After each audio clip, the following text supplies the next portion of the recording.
नमस्कार प्रिय छात्र और छात्राएं, मैं जितेंद्र कुमार रावत अमन कंप्यूटर शॉर्ट हैंड सेंटर आपका हार्दिक स्वागत करता है। जो छात्र और छात्राएं सिंह प्रणाली शॉर्ट हैंड पूरी किताब पढ़ चुके हैं और उस किताब के मैटर की भी शॉर्ट हैंड डिक्टेशन स्पीड बना चुके हैं और उन्हें अधिक शॉर्ट हैंड डिक्टेशन स्पीड बनानी है तो संपर्क करें, क्योंकि हमने रामधारी गुप्ता की किताब में से 203 पेज डिक्टेशन के लिए हैं, जो प्रत्येक पेज में 400 शब्द हैं, जिनका डिक्टेशन 60, 80, 100 व 120 शब्द प्रति मिनट की स्पीड से 400 व 800 शब्दों पर दिया गया है। जो छात्र व छात्राएं विधिवत रूप से इन मैटरों का होमवर्क करके व्हाट्सएप पर चेक करा के अपनी शॉर्ट हैंड डिक्टेशन स्पीड बढ़ाना चाहते हैं या आउटलाइन प्राप्त करना चाहते हैं या शॉर्ट हैंड पढ़ना चाहते हैं तो संपर्क करें। मोबाइल नंबर 91 98 94 39 41, दूसरा है 700 790 52 75। अतः संपूर्ण पढ़ाई व्हाट्सएप पर वीडियो के माध्यम से कराया जाएगा। धन्यवाद। उपाध्यक्ष महोदय, मैं समझता हूं कि अब तक इस वैदेशिक नीति पर न केवल इस ओर के सदस्यों ने ही बल्कि दूसरी ओर के सदस्यों ने भी प्रधानमंत्री जी को धन्यवाद दिया है। इसलिए मैं अपनी तरफ से धन्यवाद देकर उनका बोझ बढ़ाना नहीं चाहता। इसमें कोई संदेह नहीं कि इस सदन के सभी सदस्य, चाहे वे किसी भी पार्टी से संबंध रखते हों, इस बात से पूरे सहमत हैं कि हमारी विदेश नीति ने संसार में हमारा सिर ऊंचा उठा दिया है। हमने पंचशील के सिद्धांत को संसार के सामने रखा है। यदि हम उसके आधारभूत सिद्धांत पर दृष्टिपात करें तो हमको पता चलता है कि हमने संसार में जो सबसे बड़ा काम किया है वो ये है कि हमने तनाव को कम करने का प्रयत्न किया है। जिस समय हमने नई नई स्वतंत्रता प्राप्ति की तो हमारे सामने बहुत से प्रश्न थे। उनके साथ ही हमारे दो बड़े गुट थे जो कि एटम बम और दूसरे बम लिए हुए हमको चुनौती दे रहे थे कि अगर हमने उनमें से किसी एक गुट में सम्मिलित नहीं हुए तो हमको बड़ी कठिनाई होगी। उस समय भी हमारे प्रधानमंत्री ने हमारे देश की वैदेशिक नीति को इस तरह स्तर पर रखा जिसके कारण आज हम संसार में अपना सिर ऊंचा उठा सकते हैं। हमने जो संसार के सामने पंचशील के सिद्धांत को रखा, उसका सबसे बड़ा फल ये हुआ कि एक सम्मेलन हुआ जिसकी ओर मैं आपका ध्यान दिलाना चाहता हूँ।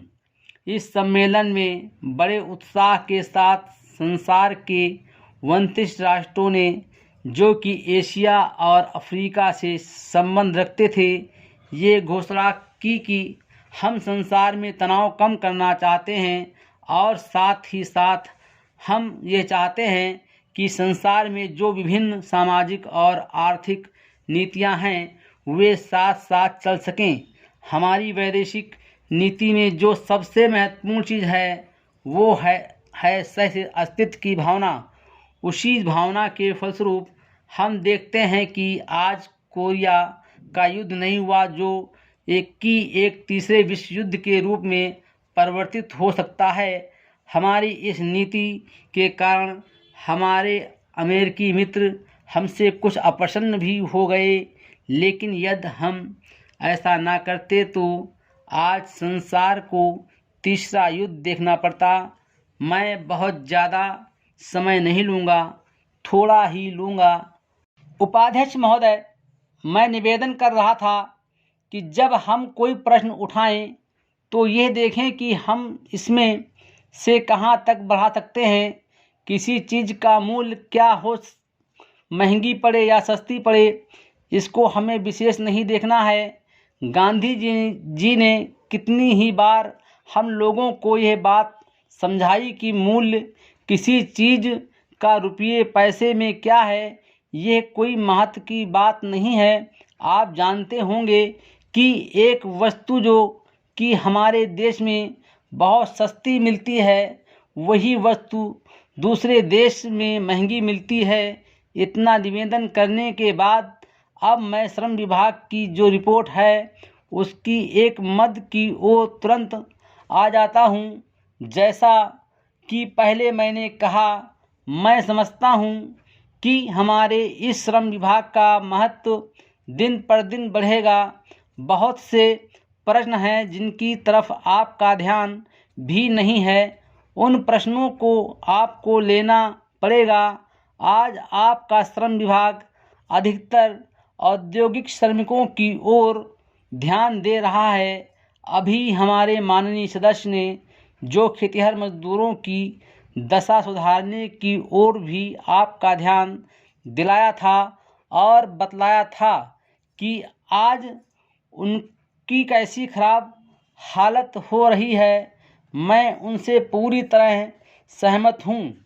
हमारी सरकार का ध्यान देहाती श्रमिकों की ओर नहीं गया है, उनकी बड़ी बुरी हालत है। आपने उनकी दशा सुधारने के लिए क्या किया है?